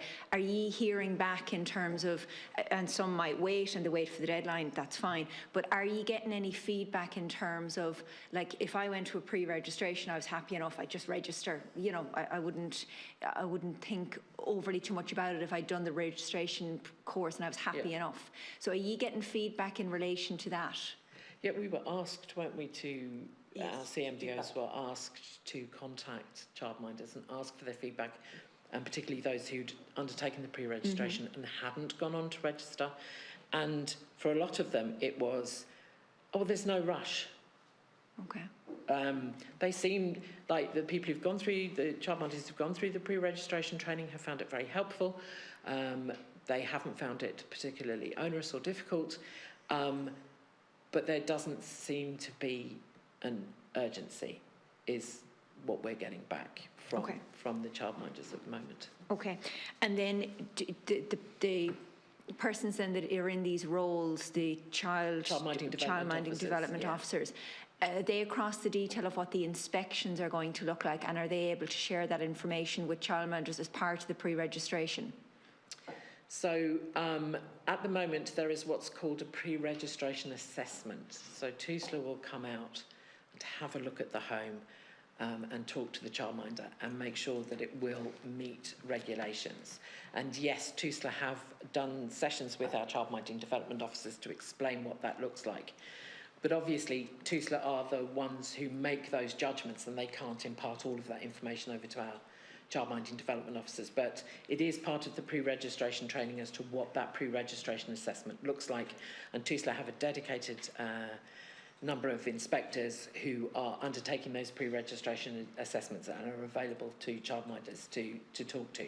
So yes, we cover that as part of our work. Because I think if there was a bit more clarity on that, it would ease a little bit of worry among childminders. I mean, none of us, in terms of our family home, somebody coming in and, you know, I think that would help. I think that's a barrier, and I think there's a lot of concern around the inspection process. And when it's not being kind of spoken about publicly or said, it's almost adding, I think, to the anxiety around it. Just to Childminding Ireland then, in terms of the review now that's upcoming, and I had asked the Minister, and I've really pushed her in terms of when the review will take place, because there's no point in us losing childminders week in, week out, when we could just do the review and get it done and look at what the issues are and sort it out, because nobody wants to lose childminders. It's win-win for everybody that we get this right, and we should get it right. But in terms of the review, she had said that maybe the first quarter, and obviously that's coming to an end. But I presume you want to see that as quickly as possible in terms of the entire regulation. Absolutely, absolutely. I mean, definitely. And I mean, the department is saying that they're hoping to do it as soon as possible as well. So hopefully within the coming weeks, we'll begin to see some sort of movement on it. But just to go back to some of Karen's comments as well, if I may. I mean, yes, there will be some people who hesitate and wait, but I think it's a very optimistic view to think that if you're doing a pre-registration course now, that you're going to wait such a long time to register, and we can't take that risk. I mean, this is a massive change management project. I think we really have to be honest about it. And we know certainly from a lot of childminders who do the pre-registration course are telling us they thought that the training was very good. I mean, they didn't have a problem with the training, but they just didn't see themselves in that new system as it appeared to them from having done that course. So I think the numbers speak for themselves. Yes, there will be a proportion who are maybe taking their time, maybe putting in some extra fencing or whatever it is they need to do, but there's such a disparity. There's only 14 or 15% who at this point are converting. And we just really need to increase those numbers. Thank you. Thank you, Deputy. It now falls to me, and then we'll go into a brief second round. I just want to try and get a bit of a consensus, because there's 3 different groups of witnesses, and you are all aligned on the fact that there's a crisis and a bit of a cliff edge, but there does seem to be some differences in your opinions on engagement and other things. So I just want to get a consensus on the pause that Childminding Ireland are proposing. What are the thoughts of the CCCs and Early Childhood Ireland on a pause? Would you be in favour of a pause or not in favour of a pause? Maybe we'll start with CCCs. And as short as possible, because I've about 5 questions. Okay. I wouldn't be in favour of a pause for the simple reason that it has taken 30 years to get to the point of regulation of childminding. Mm-hmm. It has been, and it has been a very difficult road for everybody concerned. And I think if we pause it, there is a danger of it not restarting, and it goes on the long finger. Thank you. Early Childcare Ireland. Yeah, I mean, I think a pause will be difficult because there is a transition period. It's actually infuriating to analyse the Childminding Action Plan because of all the overlap, but that's a side thing. I suppose for us it's really important that it happens, but I suppose we also, absolutely think that if there's something wrong that is going to stop this, that can be fixed by the department, the government, it should just be done, So I think the upcoming review, and indeed the wider review of the system around shaping the future, should really be looking to address that. Like, this has to happen. We need it to happen. There will be challenges. We've looked at other countries. There is a drop-off, a temporary drop-off. It usually recovers. I mean, nobody speaks about this because we all see centres, and I've done it as well, talking about Denmark. Childminding is part of all the systems that we all look at and say, I wish we had that in Ireland. So, I think it's very difficult, and I do think that the sooner that the Department of Children can get the next round of the communications out, the better. Like, this does need wider society consideration. That's okay, sorry. The next piece I want to look at is the the overall picture. So Childminding Ireland have, we say, 3,300 members, and I think they're very engaged. And as you say, like all of them are registered and have done many courses. And I say they're like the cream of the cream, even though all childminders are warm and engaging and passionate. But we have over, say, 13,000 or 14,000 childminders in general. So there's still like a 10,000 would say they're maybe not represented. So I'm just wondering, like, do we have any, has there been any studies of childminders more broadly rather than just the cohort? Say, like, how many childminders are represented in Early Childhood Ireland? We have very low numbers at the moment because as members, because we have it's part of our constitution.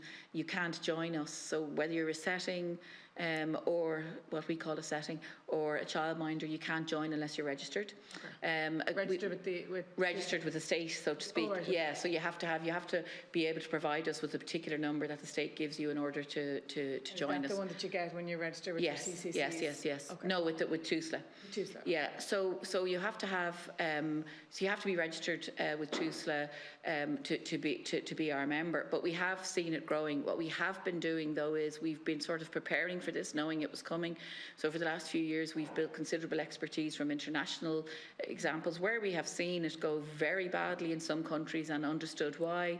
And we have been working since last year with groups of childminders who are intending to register, and we've been doing different pieces of work with them. So just with the CCCs, how many childminders are you, like obviously it's different per county, but would you have an overall sense in terms of that 13,000 or 14,000 number? Are you seeing the most amount of childminders, or do we have that picture like overall of the? No, we would probably reach about 1,200 childminders across the CCCs. Per CCC or? No, across all 30 of them, yeah. The majority of our childminders are unknown. In the majority of childminders in Ireland are unknown. And is there crossover between your 1,200 and the? Yes, absolutely. Okay. Yeah. So there probably is a huge cohort of childminders, but say that we haven't engaged with so far. We're just noting that they haven't registered. The next question I have is around the engagement piece, because obviously Deputy O'Murca wants a strongly worded letter going to the Minister, but I just want to get it right as Cahir looks. So I think the CCCs have pointed out very good engagement, and especially around the new state-led childcare, but in general, Early Childhood Ireland also seem to point out good engagement. I understand Childminding Ireland have said there's practically no engagement recently, but then looking back, there was the steering group, the advisory groups.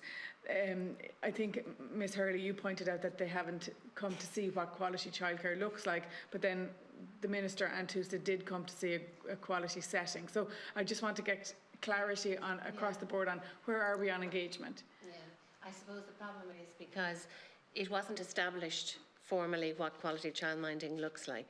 It started with modification of centre-based regulations, and there is the problem. And when you had the steering group and the advisor groups, obviously you were childminders were represented, but you just didn't feel your recommendations were taken on board, is it? Yeah, I mean, that was certainly the feedback we got from the childminders who'd been on the initial advisory groups. We haven't done the same survey of the new groups, which would be the communications and the steering group.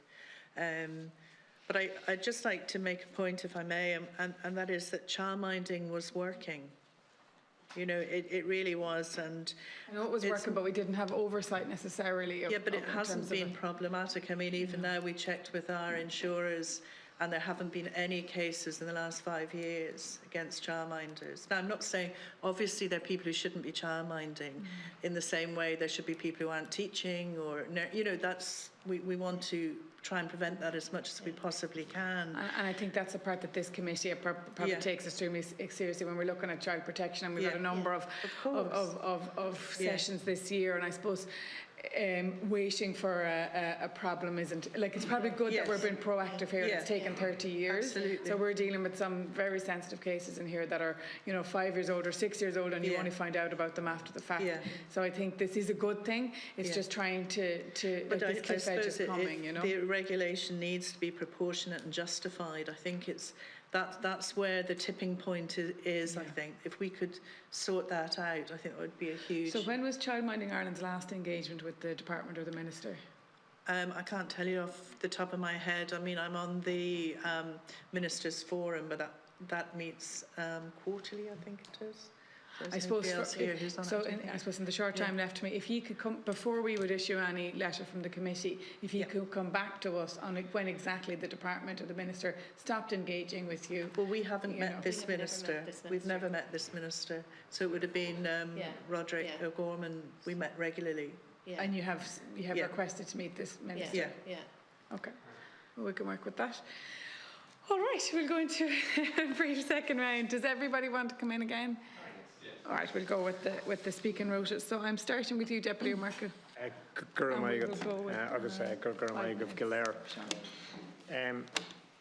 Look, in fairness, you've been fairly comprehensive in relation to the issues that exist.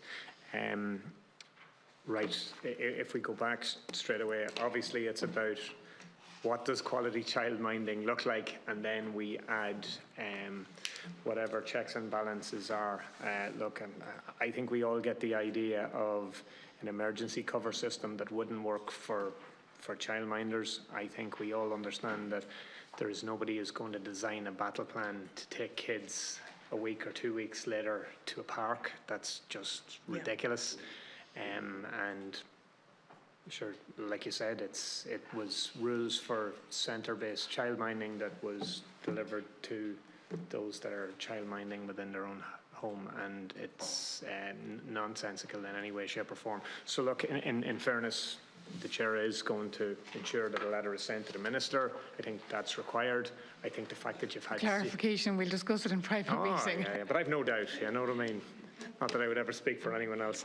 But look, you stated explicitly that you've never met this minister around these particular issues. So directly one-to-one, So that's absolutely straightforward. I think everybody has talked about disaster, avalanche, from a point of view of those that are leaving childminding at this point in time, and I get the point that was made earlier about some don't necessarily want to see a pause. But I suppose we have an opportunity, if we have the review, we deal with these issues, there's proper engagement, and then we can actually get on. See if it's necessary, Yeah, no, that's straightforward. And then, Francis, it was that idea, what we want to see is, a Danish type model or whatever else, but you're accepting that we can't deliver that straight away. But I suppose, reluctantly, Deputy, but But then, I suppose, even if you're saying that this is going to take a period of time to do, have you seen sufficient at this point in time that we are anywhere close to a plan or a roadmap that can actually deliver this? So I suppose what's very reassuring in the Irish system is that even during COVID, the Department of Children would have held a series of consultations, appointed expert groups, and we've ended up with sort of what we call in-house 4 Bibles. So we have First 5, which was before COVID, which is the first early year strategy that Ireland has ever had. And actually, other countries are kind of look at you when you say it and go, oh, we don't have one of them. And it's kind of ironic because some of them have better systems than us, but they don't. That's really important, and everything is falling from that. We have a workforce development plan, which has already been mentioned, nurturing skills. Again, we were all highly consulted about it. Nothing in it that we disagree with. We had an expert group meet, Partnership for the Public Good, on a new funding model.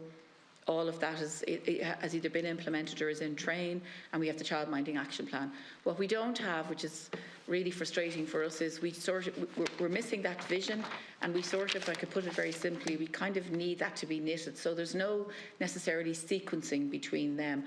They're all being implemented, but in different ways and at different times. And what are you saying? It's an element of ad hocery? No. I think it's just, to be very frank, it's kind of the way the Irish policy system works. This isn't necessarily because it's the Department of Children.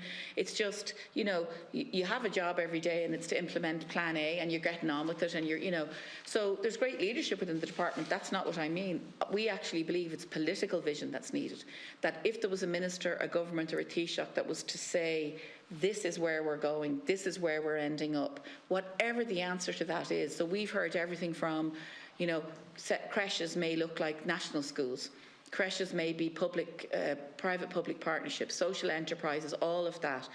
But if somebody was to stand up and say it'll be one or all of them by 2035, 2050, and this is the overall direction of travel, then I think it would be much easier for the officials to go, OK, take out the plans, revise what needs to be revised, and then there's a pathway to it. That's our view, and that's what we've looked for from the last two governments. So what you're talking about, like, it's a working public childcare system.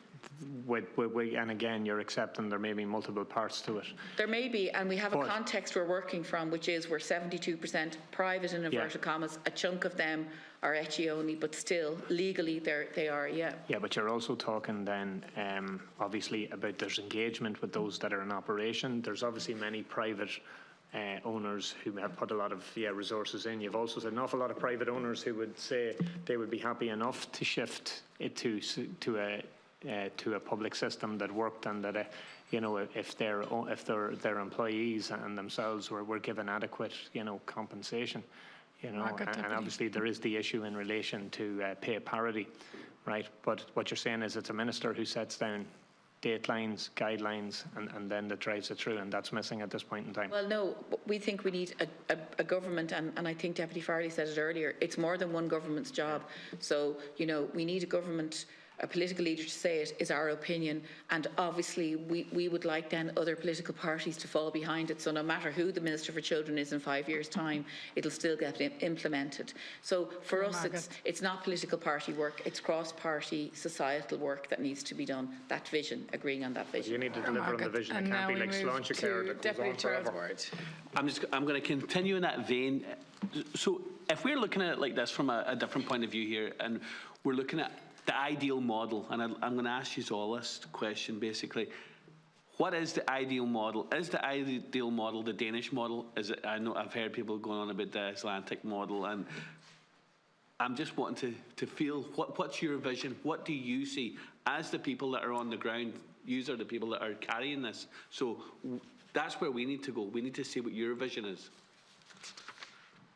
Will I go? Yeah, you go, Francis. I'm doing a lot of talking. Yeah, you do a lot of talking. Well, I don't know if you heard me earlier, but sometimes it keeps me awake at night, Deputy, because it is really difficult, and so we realise that that's a big challenge, particularly in our political system, elections every 5 years. For us, the most important thing is that the people who are delivering now, including childminders, of course, need to be consulted about that, what that will look like. But there needs to also be a reality check. There may be people, we have people in Ireland now who are investing from abroad who are making a lot of money.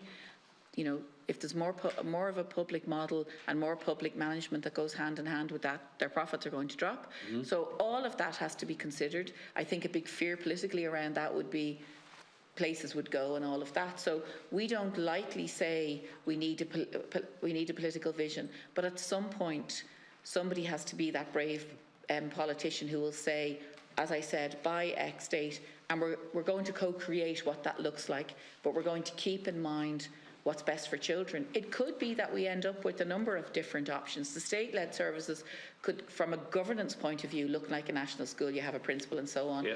Others might go into social enterprises. I wish I could answer the question in a sentence. We just can't because of where we are. It's not Brownfield. It's not Denmark in the 1950s. Sorry, Deputy. No, that's okay. Carry on.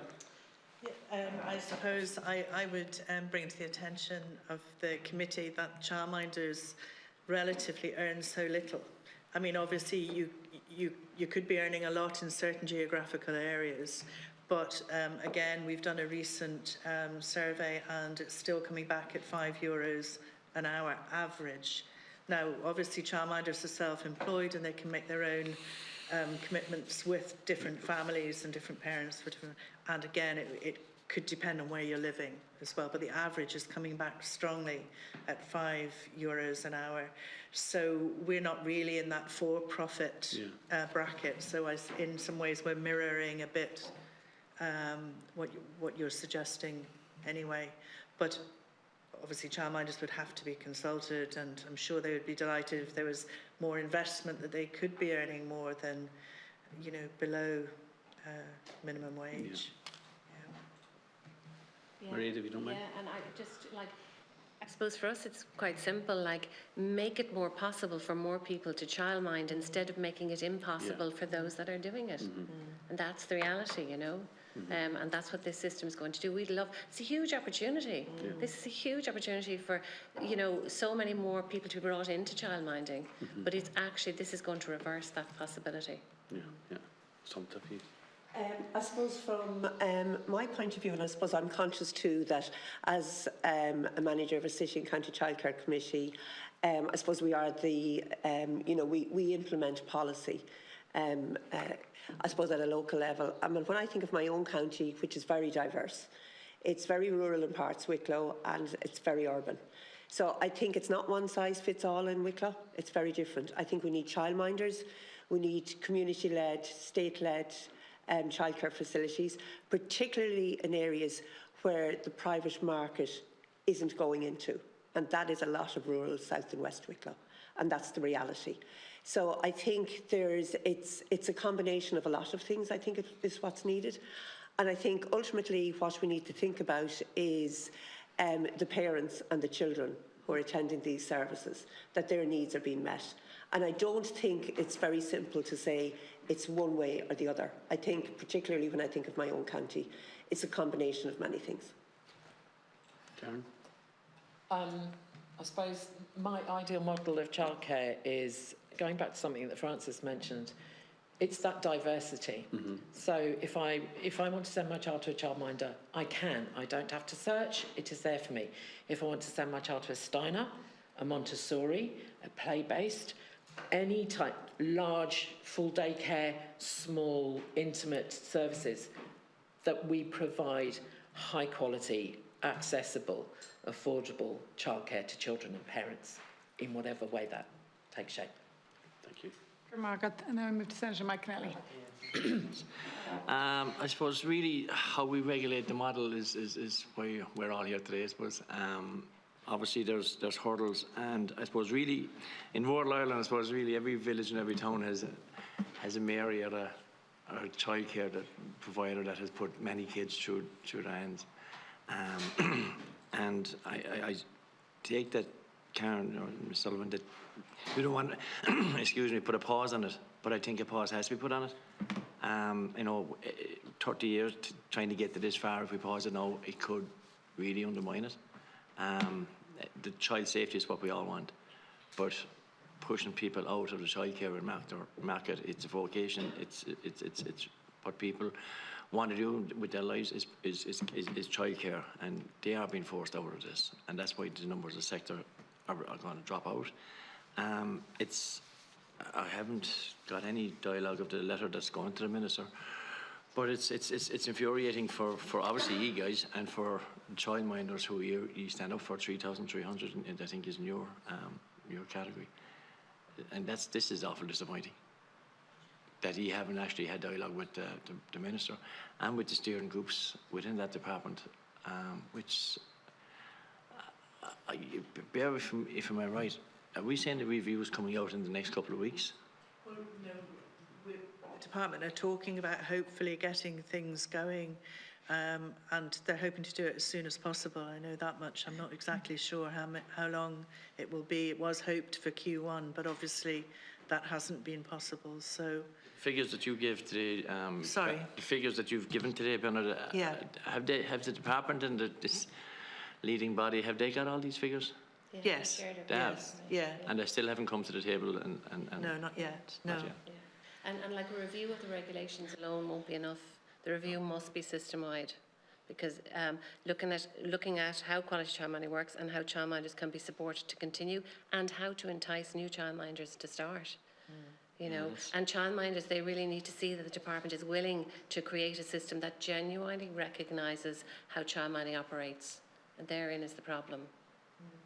Okay. And I think when we're looking at the 14–15% conversion rate, the fact that so many childminders, over the 600 childminders have done the pre-registration, I think it shows that that's not an opposition to regulation, but I think the feasibility of what's on the table at the moment, I think that's the issue for them. I put an urgency on the communication side of things in relation to from the steering group and the department, and I think I missed the first part of this letter that's going out to the Minister for... proposed letter. Proposed letter, yeah. It can yeah, as a government, I suppose, colleague of him, yeah, I think it's vital. I don't want you guys to come back here in about 6 months' time and we're blown away with something that's... We possibly will have lost more by then, if we come here in September. Yeah. But if these guys had to become crawling or pulling or dragging their feet, then let's get them over to you guys and sort this out.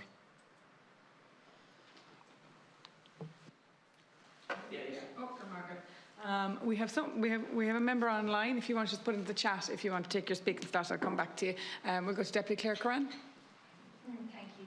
Just firstly to say on that, I think it'll be very welcome for us to communicate with the Minister. I've been asking her for 6 or 7 months now to meet with Childminding Ireland. It's manners, and it's also the best way to get this sorted out and get it sorted out quickly rather than leaving it as it is, which just isn't working for anybody, for children and parents most especially, not to mention childminders themselves. I just have a question for Francis, and then I have one final question for Childminding Ireland, so I might just do all together. In terms of, Francis, your opening statement it makes really important points in terms of the state-led model and what it's going to look like, what the criteria will be, and the lessons that will be learned after the first aid. And I think that's really important because we have very little detail. We had the officials and the Minister in last month, and we got some detail in terms of by the end of this month they're going to have more work done in terms of identifying the 8, and they will be on a kind of a rolling basis, 1, 2, 3, you know, so there is movement, and it does appear it is moving quite quickly, but I think when we don't have the criteria and that level of detail, we really need it. So just if you want to make a further point on that. And then just on the staffing, the recruitment and retention of our educators, and when you see staff turnover of 30, 40, 50% in some counties, it is alarming, and the alarm bells should be going off and are going off for a long time now. But I presume the JLC, your view would be it's not working in terms of you might get 50 cent, you might get €1, we'll go to the Labour Court and then we'll see when the increase will come in. It's not really a way to set wages in a sector that has such a recruitment and retention crisis. So I'll take the second one. Is that okay first? So, I mean, certainly not bashing the JLC, but it is what it is. And, you know, a negotiation has to happen and a compromise has to be found. But I think as another contributor said, you know, it would be really welcome if the base wage, you know, which is now over the €15 an hour mark, was much higher than that. And it would, I mean, look, the workforce plan is so welcome, the valuing, the professionalisation, the CPD, you know, some kind of professional association that somebody needs to put together. They're all really important. Teachers have all of them. We want teachers to have that. You keep up your standards. There's no issue about that. I think all of us would agree. It doesn't matter what time of the evening you put on CPD for educators or childminders, they're coming in flocks, right? So that all has to happen. That's not, and it is happening, and the department is moving on a workforce plan. That's not why people are leaving. They're leaving because why wouldn't they? The finances. So absolutely, something else needs to happen on pay. Look, the JLC did make a difference. It is making a difference to ensuring and giving that confidence about a guarantee minimum wage. But something else needs to happen. We're saying it should be pay parity between graduates. Other people have other views. But thank you for your agreement about the state-led services. I suppose for us, one of the reasons why, I'm saying Denmark again, but across the Nordic countries that the system is untouchable is because it's taken for granted. And one of the reasons it's taken for granted is not just because of, you know, reduced levels of child poverty and economic outcomes and all of that. It's because people really trust it. And the reason they trust it is if you're living in a particular area, you know the maximum fee that anyone can be charged depending on their own income and the minimum fee, because it's, you know, the state is investing most of it. So transparency is a good thing. So this is a big experiment now that the Minister is embarking on. It's really welcome. We wish it was more than 8, but we'll take it, obviously. So for us, it's really important that there's a lessons learned and it's published, even if it's saying actually we made mistakes here and there. Let's put that out and let's learn from it. Everybody wants this for lots of reasons, no matter what vision people might have in their heads about the future. So that's why we're looking for the transparency around it. We really want trust in the system to grow and to be robust into the future, because we want it to be untouchable. We want to put it very simply, we want the Irish taxpayer to have ultimate confidence that there's never a, oh, let's roll back on that. This is a good thing, and if whatever we learn, we want that published. Thank you. And Thank then just to Childminding Ireland, I think one of the most concerning aspects right now today is the number of childminders with years, decades of experience that are choosing not to continue doing what they love to do. And they love it because they wouldn't do it otherwise. You have to love what you do if you're childminding and looking after children. But at a time when we have 40,000 plus children on waiting lists, the idea of childminders leaving is really concerning. And I just wonder, could you give us a flavour of the childminders and the level of experience they have that are deciding not to continue and not register and proceed? It's a mix. It's a mix of all, and for many different reasons. I mean, what childminders are telling us is the new system has many barriers, but there are no incentives. There are literally no, I know Deputy Farley, or I think it was Farley said earlier about the incentives for childminders. There are no incentives in this for childminders. Only barriers. And a lot of the asks in terms of insurance, health and safety, guard the vetting, they have all that done anyway in the vast majority of cases, I would imagine. Yes. Well, our members would, but not. Not all, no. And that needs, it needs that quality assurance. Like we agree, there needs to be a quality assurance, but what that looks like is the issue. Where the issue and that's what the review should look at. Okay, thank you. Gurmargaret, Deputy Gurmargaret. I'm just going to go, it's back to myself now. I'm just going to go back to the CCCs. You mentioned the department has engaged on several occasions with all CCs to update them on the state-led capital programme. And I'm just wondering what that engagement looked like. Was it grouped with all the CCs nationwide or individually? It was a combination, yes. The officials from the department came to meet us as a group because we meet regularly, and would have met with the 30 of us. And then we're also aware that some CCCs are engaging directly with the department officials around projects. So it's a combination of both. Great, Gurmargaret. And then obviously we know with the it's a work in progress. It's very exciting, but when we wanted to succeed, and I know in the first year we have these first 8 buildings, and we know that it's going to be not for profit. But we also know before this ever existed that it's a struggle to get not for profits going.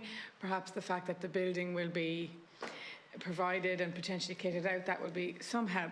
But in relation to, I know it falls to the CCCs to help develop not-for-profits. So what does that look like in those 30? Do you have particular templates that you follow from, trying to raise interest, to meeting with groups all the way through? Like, is there guidelines or templates that you follow?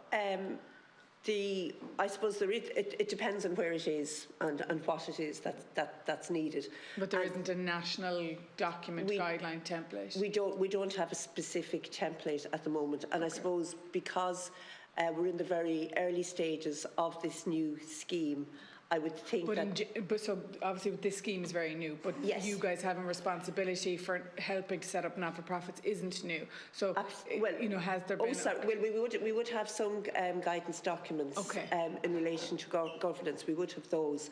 And I suppose as someone, both myself and Karen, are around long enough to remember previous capital programmes under the Equal Opportunities Childcare Programme and the National Childcare Investment Programme, which were in the very early parts of this century.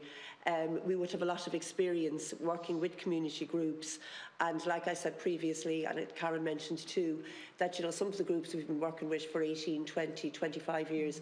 So in relation to the state-led, some of the groups would be existing groups who need to expand. For example, in my own case, it's a sessional community preschool who are looking to go into full daycare. So they've been in existence a long time. So, but then obviously there is a piece of work that needs to be done then in some areas maybe about setting up new groups. So it does very much depend. Say I had a public meeting last year in my area about childcare, and there was a big crisis, and there was a lot of parents there, maybe they weren't quite as organised as Deputy Curran's area, which we hear a lot about, that are all set up and ready to go. But so say if I wanted to support a group alongside my CCC, is there anything that I can hand a group of parents in terms of a template document if they're thinking about coming together? Yeah, well, we do have some templates now. They would be a few years old, the ones we would have. Have you any recent ones? No, I don't think they've been updated. Maybe this is something we can ask the department for, in terms of, because obviously there's the 8th state-led this year where we're looking for not-for-profits, but obviously over the next, the rest of the term of this government, we really need more. And if there is a downloadable, document that any, there's lots of parents that are coming together in crisis situations, that if they can just download it. I might just, in the 1 minute that's left, just go back to Childminding Ireland and that survey that you did, that's very stark. I'm just wondering, how many people took part in the survey, and was it all your own members? You talk about people who are on the advisory groups. The one where it's only 24% intend to register. In a recent survey of childminders, only 24% intend to register, 32% intend to leave, and 44% remain undecided. I'd have to send you in that number. That would be I don't have it written down. So yeah, that would be great, because I think it might be worth. The department is going to do. Question. The number of several hundred. Maybe 300 or 400 around. But I'll send in the and from what pool it came from, if it came from your own members or not, because I think the department is going to be, as we said, doing another round of communications. But I think, given that there is 13 or 14,000 childminders, and we haven't actually engaged with a lot of them because they haven't come forward, or I think a national survey would be really good to understand exactly where the ones that aren't engaged with the three groups here that we get their opinions as well. Because we think that 13,000 is materially understated as well. Yeah. Because there is no data. That's it. And they come in all shapes and sizes, and grannies and neighbours and everything else. So what we're going to do now is we're going to go to each witness group for kind of closing remarks, and I'll go in the same order that we did this morning, and we'll give you maybe 2 minutes each. So we'll start with Ms. Byrne. Thank you very much. I hope I don't sound patronising when I say that I really enjoy coming into this committee, because for years, not just the current leadership of the committee, but it has certainly continued.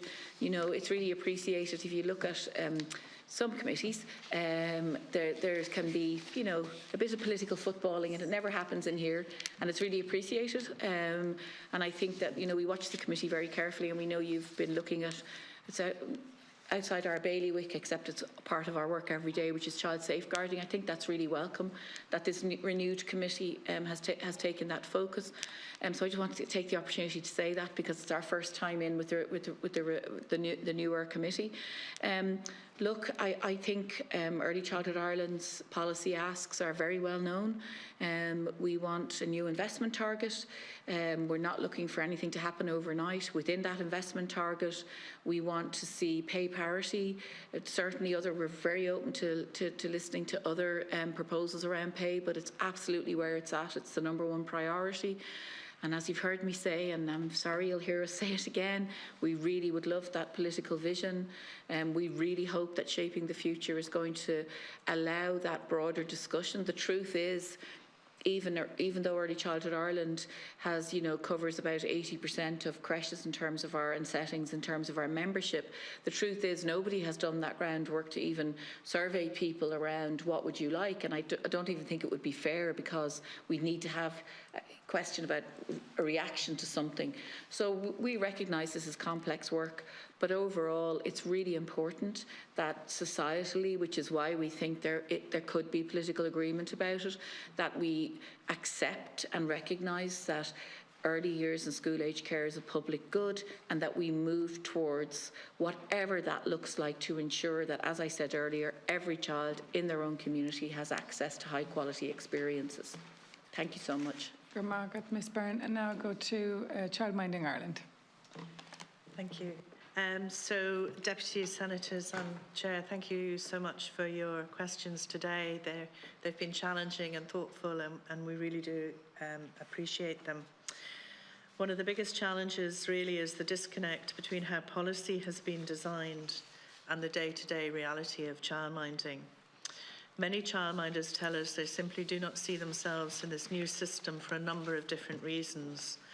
They do not trust the system and cannot see how the way childminding in their own home fits within it. Many feel it will actually take away from the benefits for children. Childminders tell us even if they continue childminding, there will be less outings, less home-cooked meals, less flexibility for parents, less freedom, the ease of the days. They won't be able to offer children with additional needs spaces due to not being allowed to support even if the child's needs require it.